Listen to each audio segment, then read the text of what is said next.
Hello साथियों, नमस्कार, जोहार, आदाब, सत श्री अकाल। एग्जाम फाइटर नंबर 1 पर आप सभी का ग्रैंड वेलकम है, हार्दिक स्वागत है। बहुत ही शानदार अपडेट पर आज बात होगी और वो बात है, आपको पता है पूरा देश अभी जेएनजी के आंदोलन है ना, कैसे जेएनजी के आंदोलन के दौर से गुजर रहा है। दिल्ली के जंतर मंतर से जो आंदोलन शुरू हुआ था झारखंड की राजधानी रांची में, और अब बिहार की राजधानी पटना में भी वो आंदोलन चल रहा है, जहां पर हम कह सकते हैं कि स्टूडेंट का भी एक प्रकार से समय चल रहा है। और स्टूडेंट के अंदर यह विश्वास आया है कि अगर कुछ गलत है तो हम उसमें संशोधन कराएंगे, और सरकार को करना पड़ेगा। जब मोदी सरकार, एनडीए की मजबूत सरकार केंद्र में झुक सकती है, तो यहां पर बिहार और झारखंड जैसे राज्य के सीएम को या यहां के शिक्षा मंत्री को भी हम झुका सकते हैं। झारखंड में लंबे समय से आपको पता है आंदोलन चल रहा है, लगभग 12 से 13 दिन होने को है। उसी प्रकार बिहार की राजधानी पटना में भी एक आंदोलन चल रहा है, जो कर रहे हैं पीएचडी वाले, है ना, जो रिसर्च स्कॉलर हैं, वो सभी मिलकर कर रहे हैं। क्योंकि बिहार में बहुत बड़ी अब तक की रिकॉर्ड वैकेंसी आ रही है 9532 पदों पर, और इसको एग्जाम बेस्ड किया गया है। एग्जाम बेस्ड जो किया गया है, तो वो एग्जाम सब्जेक्टिव कर दिया है, एज को 43 कर दिया है। दो जिन चीजों सबसे ज्यादा आपत्ति है, वो ये पहला कि ये एग्जाम क्या है, डिस्क्रिप्टिव है ना, ये एग्जाम कर दिया डिस्क्रिप्टिव एग्जाम। दूसरा यहाँ पर एज कर दिया है 43, एज कितना कर दिया 43। तीसरा जो है बैट नहीं लिया जा रहा है, बैट नहीं लिया जा रहा है। और चौथा है पीएचडी को कोई एक्स्ट्रा वेटेज नहीं दिया जा रहा है। इन सभी बिंदुओं को लेकर आपत्ति है, और इसको लेकर बच्चे क्या कर रहे हैं ना, राजधानी पटना में प्रोटेस्ट कर रहे हैं। तो ये है डिमांड कि इन सभी में संशोधन होना चाहिए, बैट का विज्ञापन आना चाहिए वैकेंसी से पहले, और सरकार और शिक्षा मंत्री और आयोग जल्द से जल्द इस वैकेंसी को लाना चाहते हैं। तो अभी जो आंदोलन चल रहा है उसके बारे में बात करेंगे। और ये लोग मिले थे माननीय उच्च शिक्षा मंत्री संजय सिंह टाइगर से, तो क्या बातें हुई और क्या उधर से मिला है भरोसा, हम आपको लास्ट में बताएंगे किन चीजों पर सहमति बन रही है और क्या क्या संशोधन होगा। आप क्या चाहते हैं, ये संशोधन होना चाहिए या नहीं, अपने कमेंट बॉक्स में जरूर लिखिएगा। सभी के लिए कमेंट सेक्शन ओपन है, ठीक है। तो चलिए सबसे पहले इस आंदोलन की कुछ तस्वीरें आपके सामने हैं, जिसमें आप देख पा रहे होंगे पीएचडी जिनका हो गया है और जो रिसर्च स्कॉलर जो पीएचडी कर रहे हैं, उन सभी का डिमांड है कि पीएचडी को एक्स्ट्रा वेटेज दिया जाए। और इसीलिए जो नियुक्ति नियमावली, कौन सी नियुक्ति नियमावली, बिहार असिस्टेंट प्रोफेसर की नियुक्ति नियमावली 2026 जो बनी है, इसमें संशोधन हो, इसी को का डिमांड लेकर ये सभी बैठे हुए हैं गर्दनी बाग पटना में। और समय समय पर ये अलग अलग तरीके से अपना विरोध जता रहे हैं, कभी पुतला दहन कर रहे हैं, है ना, तो कभी सरकार विरोधी नारे लगा रहे हैं, तो कभी इस प्रकार की चीजों को कह सकते हैं कि आपका कटाक्ष सरकार पर कर कर पोस्टर बैनर के माध्यम से भी ये विरोध कर रहे हैं। तो पीएचडी की डिग्री, वर्षों की रिसर्च और अकादमिक उपलब्धियां, फिर भी नियुक्ति प्रक्रिया में वेटेज घटा, तो रिसर्च स्कॉलर का गुस्सा सर पर उतर रहा है। और देख पा रहे होंगे यहाँ पे पुतला दहन हो रहा है। अभी एफटीएफ यानी फिक्स टर्म फैकल्टी की जो बहाली हुई बिहार में, 2500 पदों पर एफटीएफ की बहाली हुई फिक्स टर्म फैकल्टी की। तो यहाँ पर आपका सिलेक्शन हुआ एपीआई बेस्ड में। पीएचडी को जहाँ पहले 30 नंबर मिलता था, अब सिर्फ 11 नंबर मिला। तो इसको लेकर काफी ज्यादा रोष है अभ्यर्थियों में, इसीलिए ये सभी चाहते हैं कि हम लोग को उचित मौका मिले। लेकिन ये आंदोलन पहले छोटे स्तर पर से, लेकिन ये सोशल मीडिया पे काफी ट्रेंड कर रहा है ना। और अभी जमाना क्या है सोशल मीडिया का, सोशल मीडिया पे काफी ज्यादा ये ट्रेंड कर रहा है। तो मैं आपको इसलिए सोशल मीडिया पे लिए चलता हूं। एक यहाँ पर हंगामा जंक्शन, एक चैनल है हंगामा जंक्शन, वहां पे ये क्या पोस्ट करते हैं, आमरण अनशन के 9वें दिन उच्च शिक्षा मंत्री का सकारात्मक रुख, मुख्यमंत्री से करेंगे बात, होगा समाधान, इनके बारे में लिख रहे हैं। और ये इनका जो रिप्रेजेंटेटिव है, इनके जो प्रतिनिधि मंडल है, ये जो बैठकें हो रही है, जो आंदोलन हो रहा है, वो सभी आप देख पा रहे होंगे। जो माननीय बिहार के उच्च शिक्षा मंत्री हैं संजय सिंह टाइगर, उनको ये ज्ञापन दे रहे हैं। और ये ज्ञापन क्या है, ये ज्ञापन है Bihar assistant professor upcoming vacancy 2026 में आवश्यक सुधार के संबंध में। सुधार ये क्या चाहते हैं, ये सबसे पहला सुधार चाहते हैं एज को लेकर। एज में जो है ना वो इनका होना चाहिए 55, ये पहला डिमांड रखते हैं, एज 55 हो मैक्सिमम एज। दूसरा इनका डिमांड है एपीआई फिर से लागू हो जाए, एपीआई फिर से लागू हो जाए। तीसरा इसका डिमांड है पीएचडी को एक्स्ट्रा वेटेज दिया जाए, ये इनका डिमांड है। ये सारा इसका मेन डिमांड है, ठीक है, ये सारा मेन डिमांड है और ये सारी चीजें यहां पर दी गई है। तो अब इनका उधर से जवाब क्या आया है, उनके जवाब को भी हम लोग समझ लेते हैं, क्या आखिर इन्होंने कहा है शिक्षा मंत्री के द्वारा। देखिए यहां पर इन्होंने कहा है कि हम लोग आवश्यक समाधान ढूंढेंगे, आपके लिए मुख्यमंत्री से बात करेंगे। मुख्य बातें यही है कि इन्होंने कहा कि मुख्यमंत्री से बात करेंगे, आगामी जो कैबिनेट की बैठक हो रही है वहां पर इस चीजों को मजबूती से रखेंगे, ठीक है। अभी यहां पर जो इनके प्रतिनिधि मंडल में गए थे उनका कहना है क्या, उनको समझते कि लाइन पढ़ते हैं, फिर हम निष्कर्ष पे जाएंगे और फिर जो सूत्रों से खबर आ रही है कि आखिर होना क्या है उसके बारे में बात करेंगे, ठीक है। आखिर इसमें होगा क्या, सारी मांगे मान ली जाएगी, कौन सी मांगे पूरी होगी उन पर बात होगी और बैट के बारे में भी आपसे बात होगी इसी वीडियो में। उच्च शिक्षा मंत्री संजय सिंह टाइगर जी से प्रतिनिधि मंडल लगभग 1 घंटे तक उनकी बात हुई।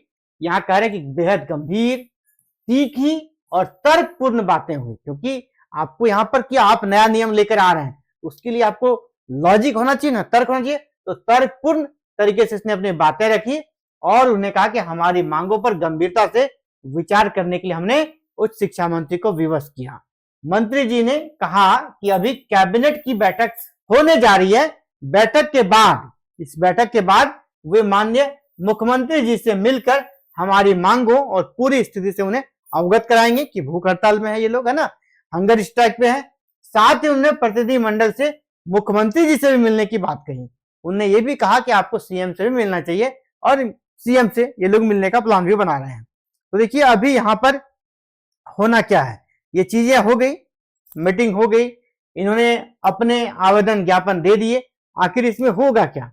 तो मैं आपको बताते चलूं कि स्टार्टिंग में लग रहा था इस प्रोटेस्ट में कोई जान नहीं है, लेकिन सोशल मीडिया में जिस प्रकार से कवरेज मिला, बड़े बड़े यूट्यूबर गए, मनीष कश्यप का आपने वीडियो देखा होगा, हंगामा जंक्शन रोज इस प्रकार के वीडियो डालता है, एक आपका एडू हब है वो भी वीडियो डालता है।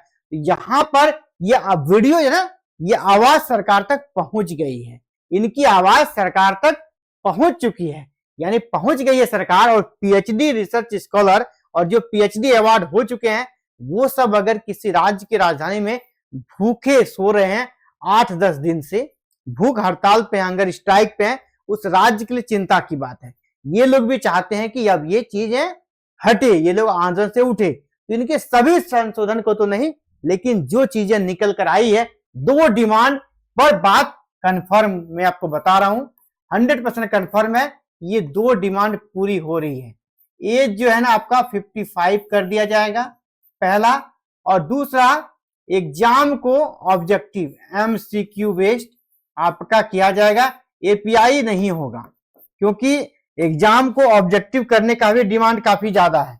ये लोग क्या करेंगे, एग्जाम को ऑब्जेक्टिव करने पर सहमत हो गए हैं, क्योंकि इनको भी ये पता चल चुका है, सरकार को जो फीडबैक लिया गया है कि 4 से 5 लाख फॉर्म गिरेंगे।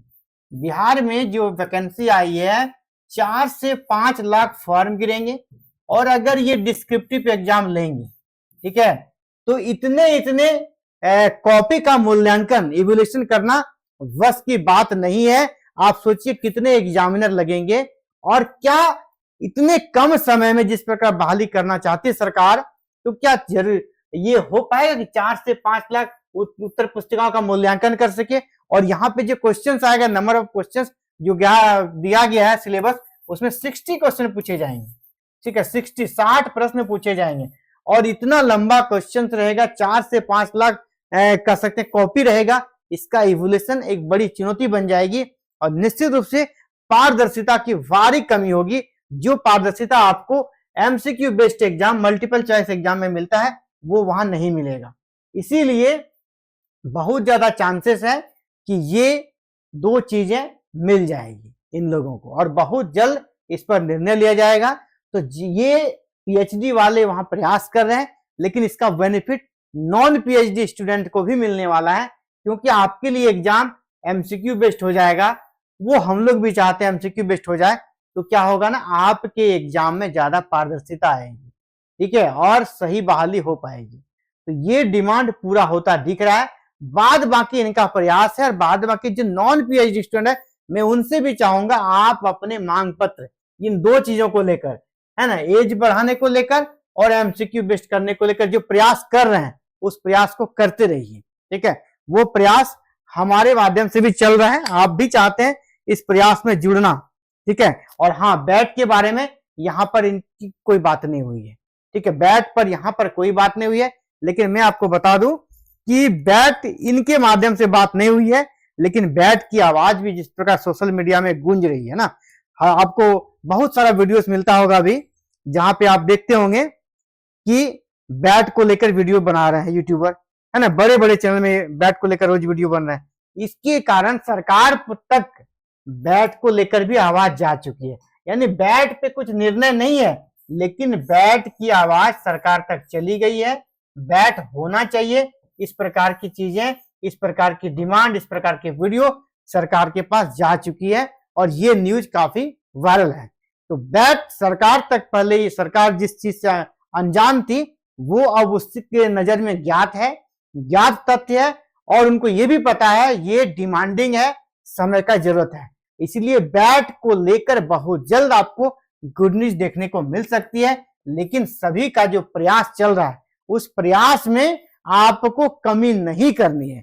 पॉजिटिव साइन दिखना स्टार्ट हुआ है, लेकिन जब तक आपको पूरा विज्ञापन आ जाए और पूर्ण सफलता नहीं मिल जाए, उसके पहले आपको शांत नहीं रहना है, ठीक है। स्वामी विवेकानंद ने कहा था ना, उठो जागो और चलते रहो जब तक आपको लक्ष्य की प्राप्ति ना हो जाए। तो अभी लक्ष्य की प्राप्ति नहीं हुई है, अभी आपको थोड़ा पॉजिटिव साइन दिख रहा है, तो आपको प्रयास करते रहना है। हमारा प्रयास जारी है आपका सहयोग करने का। अगर आप भी चाहते हैं जुड़ना, तो ये इस व्हाट्सएप ग्रुप से जुड़िए। जो बच्चे बैट चाहते हैं, वी वांट बैट, ये व्हाट्सएप ग्रुप है हमारा, जहां पर जुड़कर आप देख पा रहे होंगे 802 मेंबर है, यहाँ पे 802 मेंबर है ना, 802 बच्चे जुड़े हैं, जो कि बिहार के अलग अलग डिस्ट्रिक्ट से हैं। आप भी इसमें जुड़िए, और जुड़ने के लिए क्या रास्ता है, यहाँ पर हम इस वीडियो के डिस्क्रिप्शन बॉक्स में लिंक दे रहे हैं, इस लिंक को क्लिक कीजिए, इस आप ग्रुप में जुड़ जाइए, और जो भी रणनीति बैट को लेकर बन रही है, नियमावली में संशोधन कराने को लेकर बन रही है, उसका आप भी हिस्सा बने, और अपने महत्वपूर्ण सुझाव यहाँ पर रखें, और इस आंदोलन को सफल बनाएं कि बिहार में एग्जाम ऑब्जेक्टिव बेस्ड हो, एमसीक्यू बेस्ड एग्जाम हो, और दूसरा वैकेंसी आने से पहले बिहार एलएपी टेस्ट, बिहार पात्रता परीक्षा बैट का आयोजन हो। इसका डिमांड कर रहे हैं हम लोग, और आप भी इसका हिस्सा बनिए और आवश्यक सुझाव दीजिए। तो फिलहाल साथियों, इस वीडियो में इतना ही बात करेंगे। अगर आपका गोल भी ये है कि बिहार में जो 9532 पदों पर वैकेंसी आ रही है, उसमें एक पोस्ट आपके लिए भी फिक्स हो, आप लॉक करना चाहते हैं, असिस्टेंट प्रोफेसर बनना चाहते हैं, तो बिल्कुल आइए इस अभियान में जुड़िए। और हमसे जुड़ने के लिए आपको क्या करना है, चैनल को सब्सक्राइब कीजिए, 2 मिनट भी नहीं लगता है, सब्सक्राइब कर लीजिए और इस व्हाट्सएप ग्रुप से जुड़ जाइए। थैंक यू, आप सभी का हमसे जुड़ने के लिए दिल से आभार, शुक्रिया। जय हिंद, जय भारत, जय बिहार।